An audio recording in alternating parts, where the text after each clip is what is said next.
Let's talk about Lunar Rush, a route drafting economic game about building a base on the moon.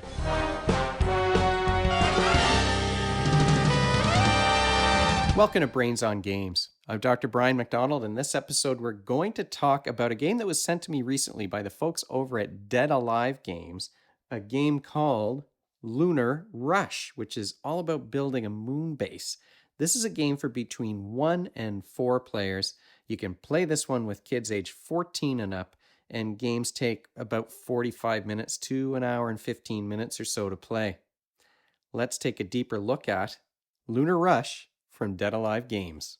Lunar Rush is a giant of a game that is medium in terms of its complexity, and what you're trying to do is to be the player who earns the most giga credits over 7 turns. So there's 7 turns in this game, and that's when things will wrap up.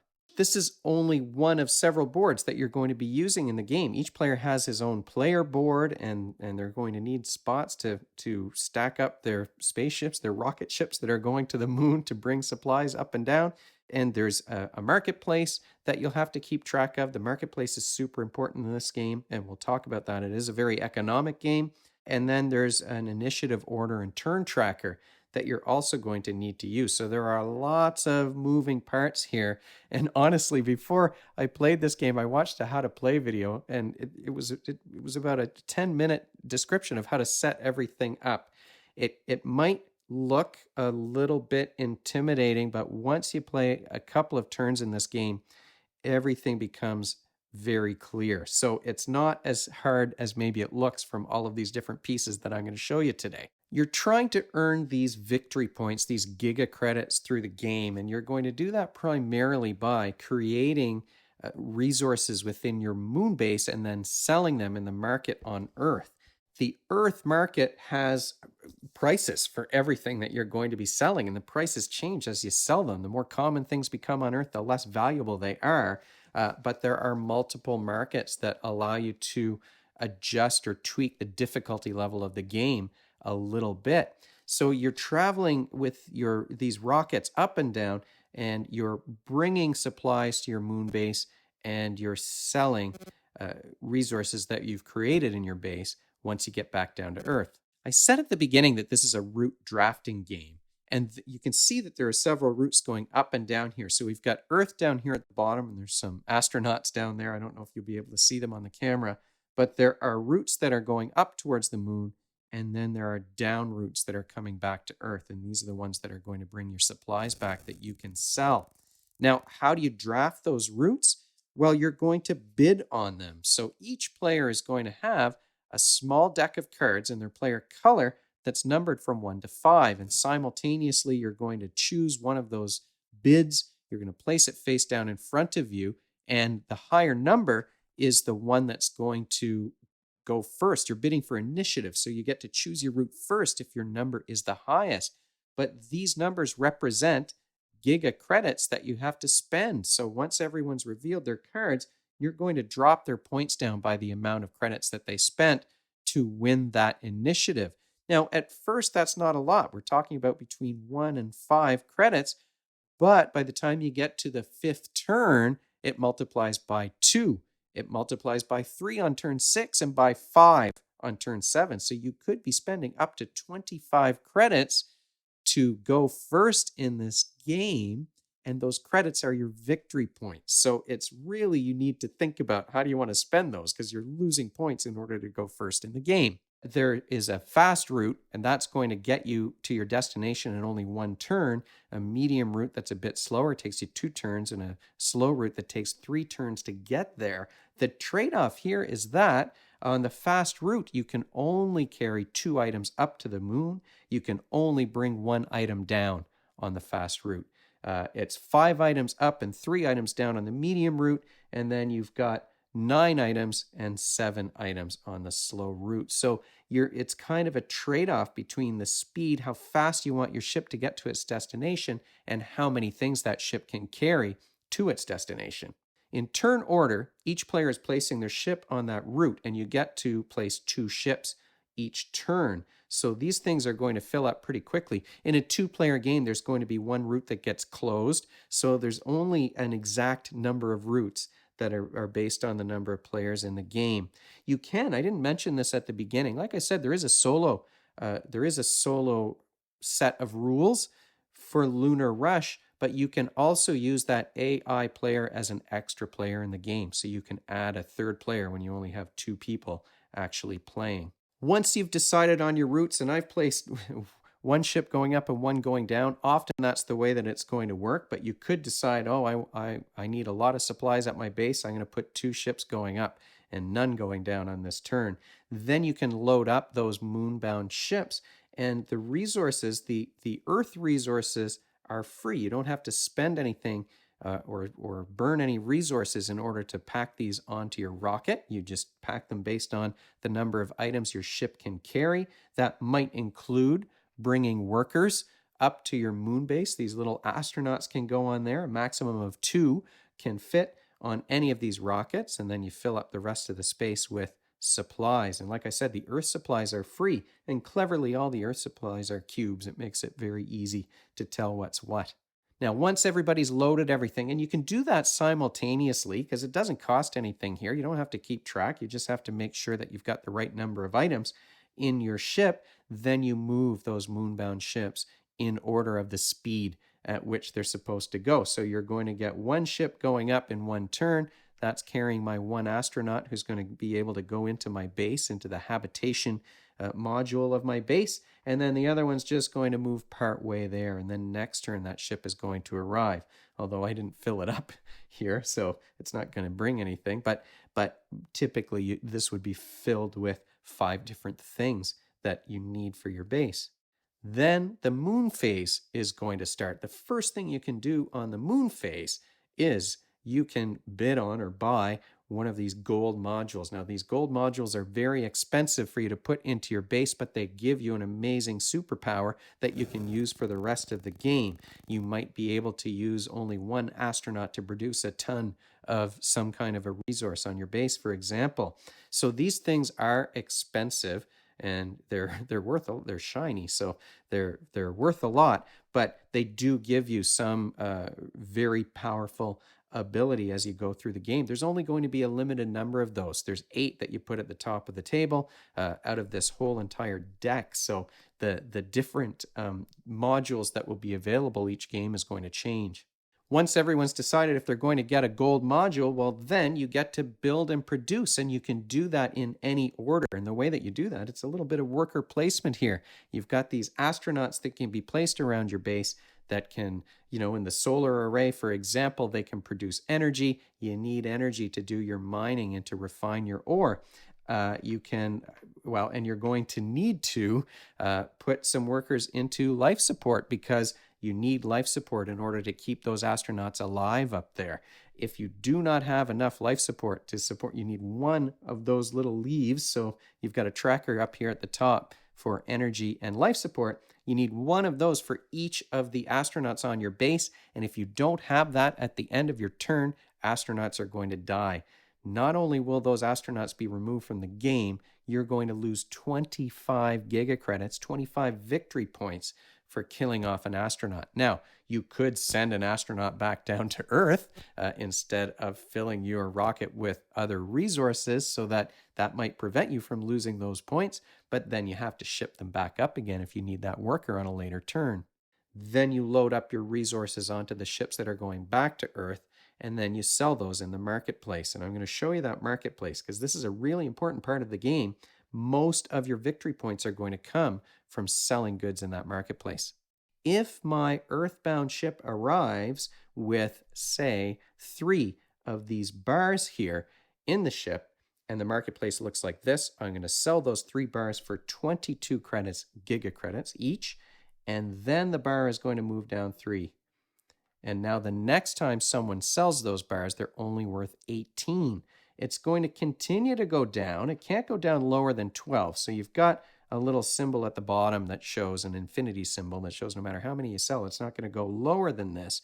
It can go up a little bit. There's a midway point here on each of these tracks that will show, well, if it's lower than this, there's a chance that it might go back up. And you're going to find, if you have a lot of people selling a particular resource, it's going to wind up bouncing around that center point up and down a little bit as people sell those things in the Earth market. On the final turn, you're going to be working really hard to load as many resources as possible onto your ships and get them headed back to Earth, because even if you're on the slow lane that's going back down to Earth on the last turn, anything that's on a ship you're going to be able to sell no matter when it is. So once you get to that last round of the game, you need to be able to sell as much as possible and get those items onto your ship. What skills are you practicing, though, when you play a game of Lunar Rush? I mean, other than the organizational skills of setting everything up on the table and making sure everything fits.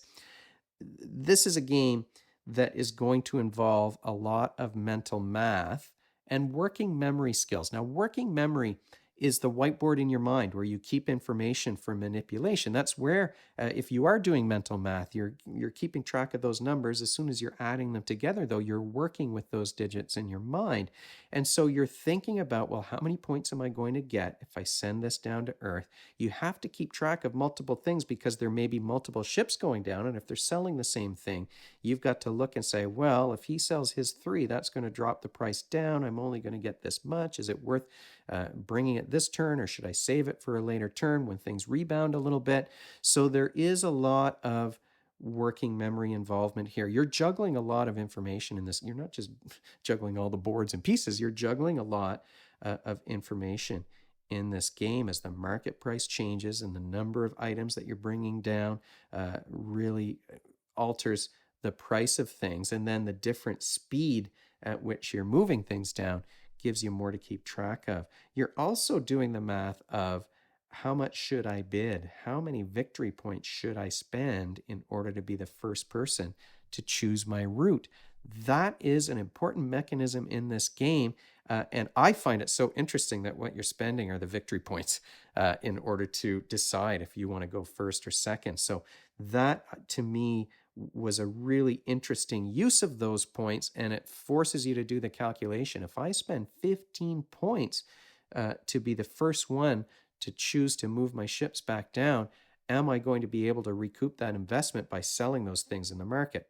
And so you are also doing a lot of planning ahead. You are trying to tackle your turns in an organized way. If you want to get a particular gold module, that's going to require you to have a whole bunch of certain different kinds of resources in order to buy them, to upgrade your ship, to get what you want. You're going to have to think ahead and plan ahead a little bit to have enough workers to earn the resources that you want to earn and to create as many of those bars or gems as you can on your turn. Those are all things that require some planning and thinking ahead. You need to be efficient in your turns and your actions and carry them out in an order that's going to maximize the outcomes for you. And when you are thinking and ahead and planning, when you're budgeting things, even things like these giga credits that are your victory points, when you're budgeting and planning, when you're trying to be efficient and tackling things in an organized way, those are the executive functioning skills. Thinking ahead, planning, judgment, monitoring the impact of your strategies and seeing if they're working, and then adjusting those if necessary.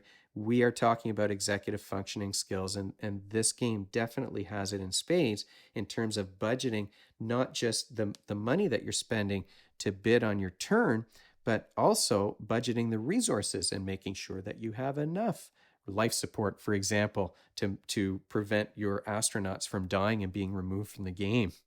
Final thoughts about Lunar Rush. Well, first, just looking at the components of this game. This is the deluxe version of the game, and you've got these great cubes for the Earth resources and these translucent pieces that are evocative of what it is that you're building, shards versus gems and ore versus bars. The fact that everything from Earth is a cube, just to make it easy to tell these are the freebies and these are the ones that you're going to be selling. The translucent astronauts that are screen printed. If you manage to break 100 points, in fact, we broke 200 points even in the first game that we played. Mind you, it was the basic game, so we didn't include, there's extra modules, like things like building wonders on the moon, and more complicated, of course, there's more complicated markets as well. But these are nice weighty chips that have the 100 on one side and 200 on the other, so you can flip them over if you manage to break 200 points. this is a gorgeous game.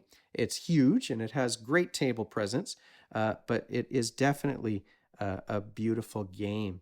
Um, it's the gameplay though that's important, of course, in a game like this, and the idea of spending victory points for initiative, I think, is a super fun mechanism. That was the most interactive, I think, part of the game because there are such a limited number of routes that you can draft, and there's a limited number of things you can carry in your ship depending on which route you get.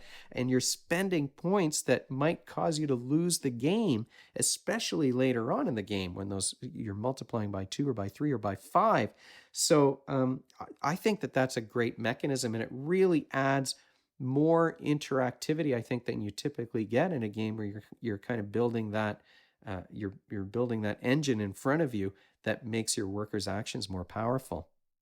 That the trade-off between the speed of the route and the amount of stuff you can put in your ship is another mechanism that I think creates interesting decisions and fun decisions, and it does make it kind of tense when you're deciding which of these what am I going to bid to go first, because I need to bring 5 things back down to earth. So if I don't get at least a medium speed where I can bring 3, but really what I want is the slow route, but the other people are going to want to carry things too.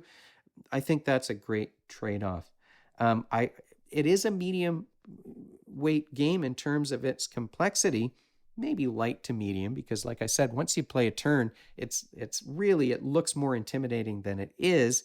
But you do get to adjust the difficulty level by adding those Moon Wonders modules, by adjusting the difficulty level in the market too. So being able to tweak the difficulty for new players, I think, adds to the replayability, makes it more likely that you're going to get this game to the table, even though, like I said, it is a lot to unpack and organize. You need a big table for this one. So I think that there's lots of replayability.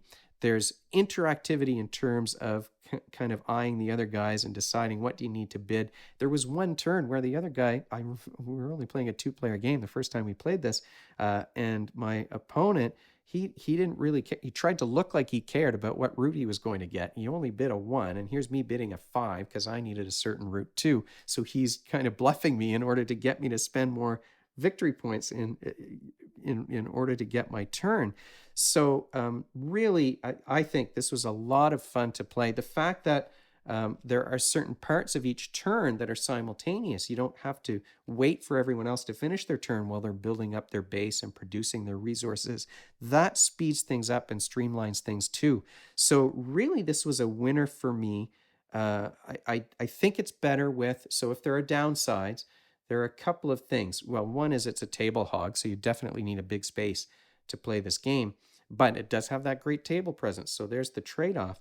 I think it plays better with more than 2 people, and I'd rather have 3 or 4 real people as opposed to the AI, the extra AI players, but adding the AI does allow a little bit of flexibility there. The one component that looked really cool, but in practice it wasn't as cool, were the gold cards, because they were so reflective. And they do look cool, and it's neat to have these foil cards, but you could probably see the reflection on the camera as I hold them up like this. It was hard to make out all of the symbols from a distance. You really had to be up close to see what it is that you needed to pay for this one and what you're going to get if you had this in your engine. So there's a lot of variability. There's so many different cards like this, and you're only seeing a few each game. It really does add to the replayability.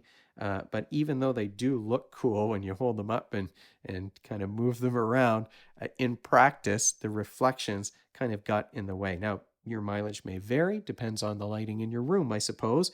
But certainly we needed to continually go back and look up close each time there was a phase where you were going to add those gold modules to your base. All in all, we had a lot of fun playing this game, and I can't wait to show my kids. I haven't gotten to play it yet with my kids, so I know my younger son in particular is going to like the economics of this game and all the little bits that you're sliding around on the table. So I'm excited to play this one with the kids. Thanks so much to Dead Alive Games for sending this one my way. I'll include information about where to find more information about Lunar Rush in the show notes below the video. But if you have any questions or comments, you can, of course, leave them in the comments section of this video, or you can email me at brian@brainsongames.ca. Brainsongames.ca is the website. That's where future episodes will go, and the previous ones are up there already. Brains on Games is the X handle and the Facebook page and the Instagram feed, so we're all over the place. And if you enjoyed this video and you want to be notified of future ones, you can head on over to YouTube and click that subscribe button. Thanks for joining me, and hopefully I'll see you next time.